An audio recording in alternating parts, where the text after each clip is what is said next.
আসসালামু আলাইকুম, কেমন আছেন সবাই? আশা করি ভালো আছেন। আজকের রেসিপি মাছের মাথা দিয়ে মসুরির ডাল। হ্যাঁ, ঠিকই ধরেছেন।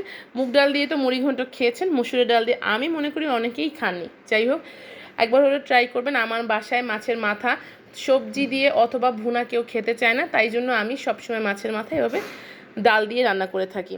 যাই হোক, কথা বলতে বলতে মাছের মাথায় আমি হলুদ লবণ ঝাল দিয়ে মেখে নিলাম। এখন এটাকে এক পাশ ভালো মতো ভেজে নিয়ে একটু আধ ভাঙা করে নিচ্ছি। আমি কিন্তু মসুরের ডালটাকে ভিজিয়ে ভালো মতো পরিষ্কার করে ধুয়ে রেখে দিয়েছি। যাই হোক, মাছের মাথাগুলো ভালো মতো ভাজা হয়ে গিয়েছে। এখন মাছ ভাজার তেলে সামান্য কিছুটা তেল দিয়ে দিচ্ছি আদা রসুন বাটা। আমি পেঁয়াজ বাটা ব্যবহার করছি না, যেহেতু ডাল এমনিই ঘন আর পেঁয়াজ প্রয়োজন নেই। এবারে দিয়ে দিলাম লবণ, হলুদ, ঝাল, সাথে দিয়ে দিয়েছি টমেটো। ভালো মতো মশলাটা কষে দিয়ে দিচ্ছি মসুরের ডাল।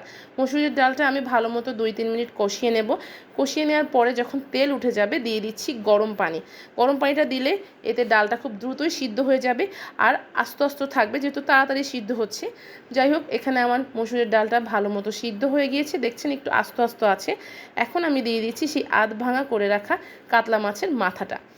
এখন এই মাথাটা দিয়ে 3-4 মিনিটের মতো ফুটিয়ে মাথাটা ভালো মতো সিদ্ধ হয়ে যাবে এবং আমি যতটুকু পরিমাণ ঘনত্ব চাচ্ছি সেই পরিমাণ থাকবে। তারপর একটু ধনিয়া পাতা দিয়ে ব্যাস তৈরি হয়ে গেল আমার মসুরের ডাল দিয়ে মাছের মাথা। আল্লাহ হাফেজ।